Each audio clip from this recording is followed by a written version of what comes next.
Pour moi, la croissance, c'est de nouvelles activités. Une nouvelle émulation intellectuelle, c'est de nouvelles problématiques, et donc c'est des nouvelles solutions.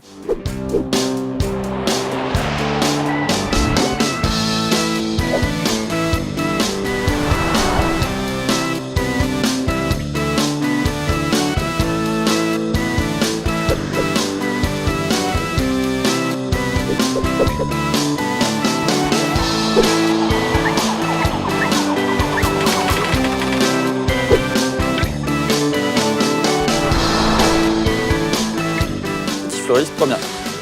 Titi Floris, c'est une société sous statut coopératif qui agit dans le domaine du transport de personnes. Donc c'est l'aide à domicile, aide à la toilette, aide à la personne et aide à la mobilité. Un projet de croissance, il vient d'où? Comment il se construit? L'objectif pour Titi Floris, c'était de couvrir toute la Bretagne, Pays de Loire, Poitou-Charentes. Le besoin d'avoir un ancrage local qui permet de mieux faire connaissance avec les clients. Plus on a de clients, plus on a de secteurs géographiques, moins on est dépendant d'une perte de marché. C'est plus un besoin géographique. C'est vrai qu'il y a des départements sur lesquels on a plus de mal à faire notre place. Et de racheter un petit bout d'entreprise qui a déjà une notoriété, qui a déjà une existence, ça nous permet d'avoir une implantation un petit peu plus locale. La croissance, elle vient par ces réponses aux appels d'offres, et puis aussi par moments, quand c'est dur d'aller sur un territoire, on a imaginé qu'on pouvait se positionner sur des rachats de fonds de commerce ou des rachats d'entreprises. Qu'est-ce qui vous a poussé à faire de la croissance externe à un moment? La croissance externe, déjà, c'est en interne.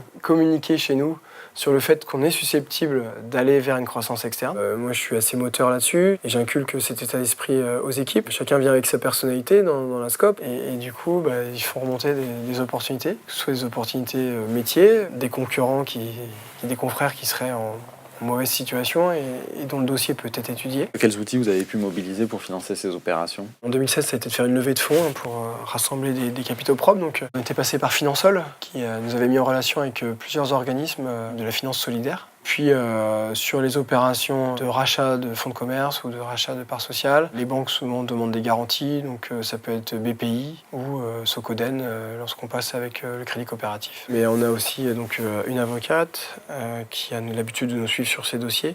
On a aussi un commissaire aux comptes qui est extrêmement précieux. Et l'Union régionale des SCOP, il y a une très grande réactivité. Dès qu'il y a une opération qui se présente, on est armé pour y aller, pour y répondre. Comment vous faites en règle générale pour pouvoir analyser? Il y a des ratios importants qui sont suivis. La masse salariale par rapport au chiffre d'affaires, chez nous, c'est fondamental. On s'est équipé d'un ERP, donc on suit de mieux en mieux notre rentabilité.